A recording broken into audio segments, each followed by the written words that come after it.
జాగ్రత్తగా ఉండండి.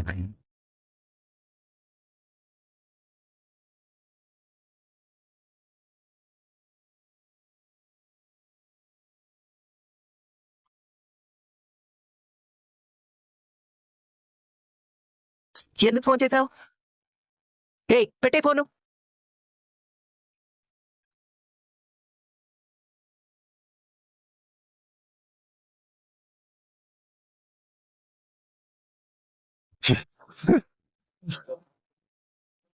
ఇక నుంచి ఆడవాళ్ళ జీవితాలతో ఆడుకోవడం మానేయ్. పోరా ఇక్కడి నుంచి. అమ్మా! అసలు నా కడుపుని చెడపుట్టావు కదరా!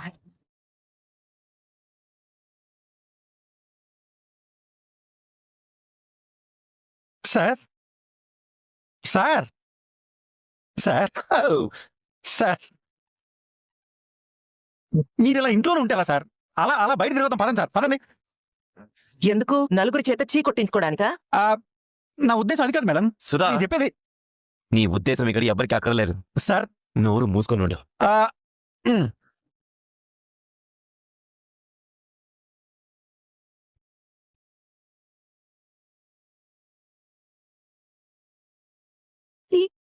అందరూ ఇక్కడి నుంచున్నారు. ఓ పర్లేదు. డాక్టర్ చెప్పిన మాటని బానే ఫాలో అవుతున్నారు. అసలు నువ్వు ఇక్కడికి ఎందుకు వచ్చావు? మా నాన్నని చూడ్డానికి వచ్చాను. దానికి నాకు ఎవ్వరి పర్మిషన్ అవసరం లేదు.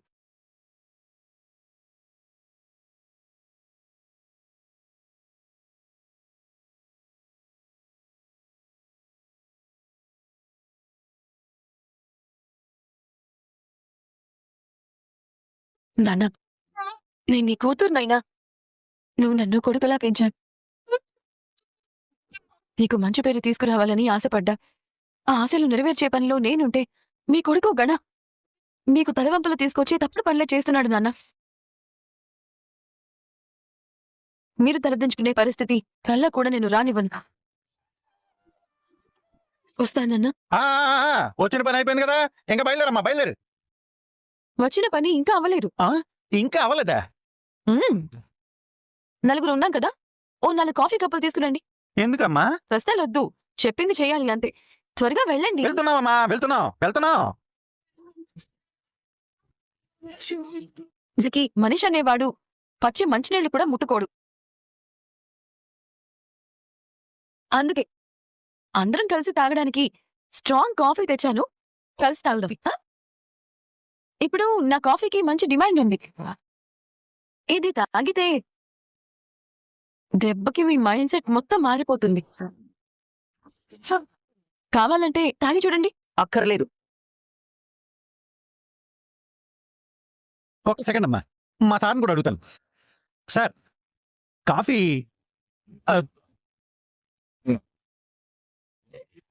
మా సార్కి అక్కర్లేదమ్మా. మీరైనా తాగుతారా? నీ చేతి కాఫీ అద్భుతంగా ఉంటుందమ్మా. అద్భుతంగా ఉంటుందంట. సార్ అంటే బయట తాగుంది సార్. అది ఇప్పుడు ఈ కాఫీ తాగి అది నిజమో కాదో తేల్చేస్తాను సార్, తేల్చేస్తా. ఇదిగో. ఆహా, అద్భుతం.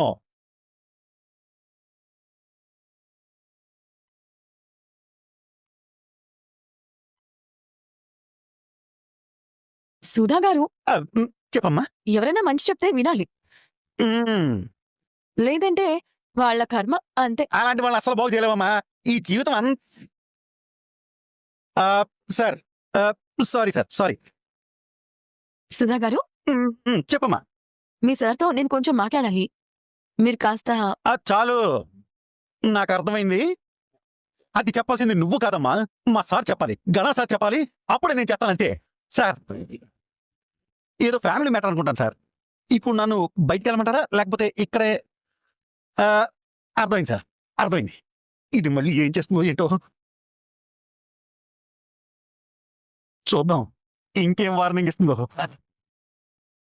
మనసులో నా మీద కోపంతో బానే రగిలిపోతున్నావే. అయినా ఇలా చేయడం తప్పు అని, మారమని మంచిగా పద్ధతిగా చెప్పాను. అయినా నువ్వు వినలేదు. అతివేగం ప్రమాదకరమన్నది ఎంత నిజమో పవర్ ఉంది కదా అని పొగరు అహంకారం చూపించటం కూడా అంతే ప్రమాదం. కాదని దూకుడు చూపిస్తే ఇదిగో నీలా ఇలా బొక్కబోర్లా పడతారు. మ్మ్. సో నీ విషయంలో నేను చేసింది 100% కరెక్ట్. ఇప్పటికీ మించిపోయిందేం లేదు. నిన్ను నమ్మి మోసపోయిన వర్షకి అన్యాయం చేయకుండా తనకి న్యాయం చేయి. తనకి నీతో జీవితం పంచుకునేలా చూడు. అప్పుడు నేనే కాదు, నాన్న కూడా సంతోషిస్తారు. ఏయ్, ఆపవే. వింటున్నాను కదా అని రెచ్చిపోయి మాట్లాడుతున్నా. రాజశేఖరం మీ నాన్న కాదు, మా నాన్న. నాకు మాత్రమే నాన్న, అది గుర్తుంచుకో. గుర్తుంచుకున్నాను కాబట్టి నీ దృష్టిలో మా గుర్తింపు కోసం పోరాడుతున్నాను. మనం మా తండ్రి రక్తం పంచుకొని పుట్టిన బిడ్డలమే అనేది నీకు గుర్తు చేయాలని నేను తాపత్రయపడుతున్నాను. అంతేకాదు, ఆ తండ్రి మనపై పెట్టుకున్న నమ్మకాన్ని నువ్వు వమ్ము చేయకుండా నిన్ను ఆపి నీకు బుద్ధొచ్చేలా చేసి ఆ తండ్రి గౌరవాన్ని నిలబెట్టాలి అని చూస్తున్నాను. ఏయ్, ఇప్పటికే నా విషయంలో నువ్వు చాలా తప్పు చేశావు. తప్పు కాదు, తప్పు చేస్తున్న నిన్ను సరైన మార్గంలో పెట్టాలని చూస్తున్నాను. నువ్వెవరే నన్ను సరిచేయడానికి? నువ్వెవరు? నాకు ఇష్టం వచ్చినట్లు నేనుంటాను. ప్రతి దాంట్లో నువ్వు అడ్డుపడి నన్ను అవమానించాలని చూస్తున్నా. రేపు దాని పర్యవసానాలు చాలా తీవ్రంగా ఉంటాయి. నువ్వు తట్టుకోలే. అది నువ్వనుకుంటున్నావు. దేన్నైనా తట్టుకొని నిలబడి ధైర్యంగా పోరాడే శక్తిని నాకు మా నాన్న ఇచ్చారు. నువ్వేం చేసినా నేను భయపడను. ఊరిని అతి. మ్మ్.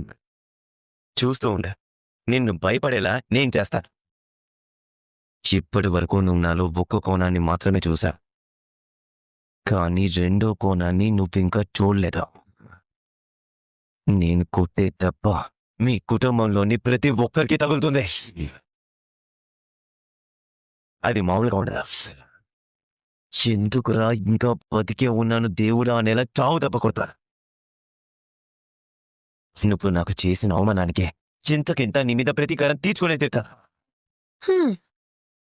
నీకు ఇష్టం వచ్చింది చేసుకో, కాని నీకిదే చెప్తున్నాను. ఇంత జరిగినా నువ్వింకా పగలు ప్రతీకారాలు అంటూ ఏదైనా చేయాలని చూసినా, నా వాళ్లకు హాని తలపెట్టాలని చూసినా నేను మాత్రం చూస్తూ ఊరుకోను. ఇంతకింత నీకు బుద్ధొచ్చేలా గుణపాఠాలు చెప్తూనే ఉంటాను. నువ్వు మారి మనిషివైతే పర్వాలేదు, లేదంటే నీకు శిక్ష తప్పదు. అలా జరగకూడదు అంటే వెంటనే వర్ష జీవితానికి న్యాయం చెయ్యి. లేదంటే నేను ఏం చేస్తానో నాకే తెలియదు. వస్తాను. ఆగో. నువ్వు అనుకున్నది ఏది జరగదా? అది నీ భ్రమ అని నీకు నిరూపిస్తాను. ఏం చేస్తావే? మారమని చెప్తున్నాను.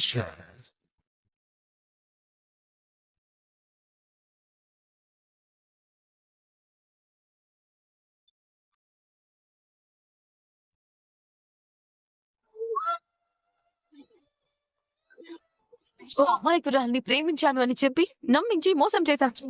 మరి వాడితో నీ పెళ్లి ఆగిపోయినందుకు నువ్వు ఇంకా హ్యాపీగా ఉండాలమ్మా. నువ్వు ఇలా ఉంటే ఎలా చెప్పు? అయ్యో,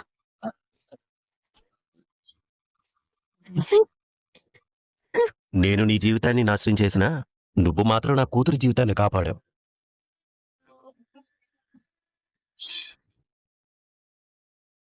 ఏంటి, పెళ్లి తప్పిపోయినందుకు మనసులో ఆనందంగా ఉన్నా పైకి మాత్రం బాధ నటిస్తూ ఉన్నావా?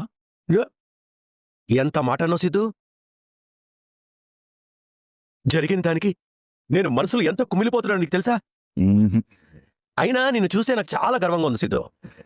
నువ్వు అనుకున్నట్టే మీ చెల్లెలు నువ్వు కాపాడేసుకున్నావు. తన సంతోషాన్ని తనకి తిరిగిచ్చేశావు.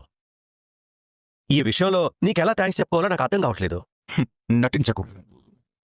సాహితీకి అన్యాయం జరగకూడదనే కదా నేను నీతో చెప్పాను. అయినా నువ్వు వినలేదు. పైగా నువ్వే ఆ గణాగాడు చాలా మంచివాడు, సాహితీకి తగినవాడు అని లేనిపోనివి చెప్పి చివరికి అమ్మని సాహితీని కన్విన్స్ చేసి మరీ ఈ పెళ్లికి ఒప్పుకునేలా చేశావు. అప్పుడు నీకు తెలీదా గణ ఎలాంటివాడు? భూమి గుండ్రంగా తిరుగుతున్నట్టు నేను ఏం మాట్లాడినా వీడు తిరిగి తిరిగి అక్కడికే వస్తున్నాడు. ఇప్పటికైనా ఈ పెళ్లి జరిపించడానికి నువ్వెందుకు ఒప్పుకున్నావో చెప్తావా? అన్నయ్య ప్లీజ్ ఈ విషయం గురించి నన్ను వదిలేమని చెప్పి మళ్ళీ నువ్వు గుర్తు చేసేలా మాట్లాడుతావు. నువ్వు అమ్మని నమ్మించినట్టే నాన్నని కూడా గనాలా అని నమ్మించుండదు కదా. కరెక్ట్. ఈ టాపిక్ వద్దన్నయ్య, వదిలే. సాహితి, నీకోసం అమ్మ కోసం నేనేదైనా చేయడానికి సిద్ధంగా ఉన్నానమ్మా. నీకేదైనా హాని కలుగుతుందని తెలిస్తే నేనెవరిని వదిలిపెట్టను. అమ్మెకరా? గదిలో ఉందన్నయ్య. అయితే అమ్మ కూడా ఇంకా బాధలోనే ఉందన్నమాట. నువ్వెంత చెప్పినా వినకుండా గన్నతో పెళ్లి చేయాలని చూసింది. నిన్ను కూడా బాధ పెట్టేలా మాట్లాడింది. కానీ చివరికి తనకు మోసగాడని తెలిసి నేనే తట్టుకోలేకపోయాను. ఇంకా అమ్మెలా తట్టుకుంటుందన్నయ్య. అందుకే తన మొహం నీకు చూపించలేక బాధపడుతూ ఆ గదిలోనే ఉండిపోయింది సిద్ధు. అక్కడికి నేను ఎంత నచ్చ చెప్పాలనుకున్నా తను నా మాట వినటం లేదు. ఎంతైనా కన్నపేగు కదా. పోనీలేమా, అమ్మ ఇప్పటికైనా కళ్ళు తెరిచి ఎవరు ఎలాంటి వాళ్ళో తెలుసుకుంది. కానీ తను ఇంకా పూర్తిగా కళ్ళు తెరిస్తే గణాగాడి కంటే మోసగాళ్ల గురించి తెలుస్తుంది. ఆ రోజు కూడా త్వరలోనే వస్తుంది. ఆ రోజు ఇప్పటికి రాకుండా నేను చూసుకుంటాగా. అమ్మని కాసేపు ఒంటరిగా వదిలేద్దాం, అనే బాధ తగ్గాకొస్తుంది. ఏంటమ్మా ఈ టైంలో నువ్వు ఇక్కడికి ఎందుకు వచ్చావు? ఇంతకీ నన్ను ఎక్కడున్నారు? గదిలో ఉంది. రండి. నేను తీసుకెళ్తాను. తడునని కావాలనే మీకు సిద్ధుకి మధ్య దూరం పెరిగేలా చేశాడు.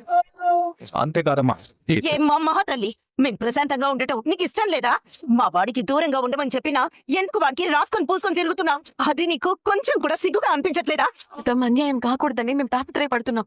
అంటే నాకేది మంచో ఏది చెడో తెలియదంటావా? ఆంటీ కలవాలి రమ్మన్నారు. ఒక పని మనిషి కూతురు నా కొడుకు వెంట తిరగడం నాకు అస్సలు నచ్చదు. ప్రేరణని చాలా మాట్లాడినాను. మిమ్మల్ని అవమానించాను, తిట్టాను. ప్రేరణతో పాటు నిన్ను అర్థం చేసుకోలేకపోయాను. తనని ఇక్కడికి రావద్దని నా నోటు నేనే చెప్పాను. చూసావా, అదే నోటు ఇప్పుడు తనని ఇక్కడికి రమ్మని చెప్పే పరిస్థితి వచ్చింది. పరిస్థితులు అని నువ్వే అన్నావు కదమ్మా, అదంతా బ్యాడ్ ఫేస్. నువ్వేం మాట్లాడవేంటి ప్రేరణ? మీరన్నదానికి నేను బాధపడలేదు అని చెప్తే అబద్ధం అవుతుంది. నేను బాధపడ్డాను, ఆవేశపడ్డాను. మీరిద్దరూ నన్ను అర్థం చేసుకున్నారు, కానీ నేను మాత్రం మిమ్మల్ని అర్థం చేసుకోలేకపోయాను. మీ ఇద్దరు నాకు ఒక సాయం చేయాలి. అమ్మా ఏంటమ్మా సాయం చేయాలని అడుగుతావేంటి? ఆర్డర్ వేయమ్మా. ఆర్డర్ వేసే పరిస్థితిలో నేను లేను. ఇప్పుడు మిమ్మల్ని ఆర్డర్ వేసే సిచ్యువేషన్లో కూడా నేను లేను. అమ్మ నువ్వెప్పుడు ఇలా మాట్లాడొద్దమ్మా. సిద్ధు నువ్వు ఆంటీ మీరు సహాయం అన్నారు.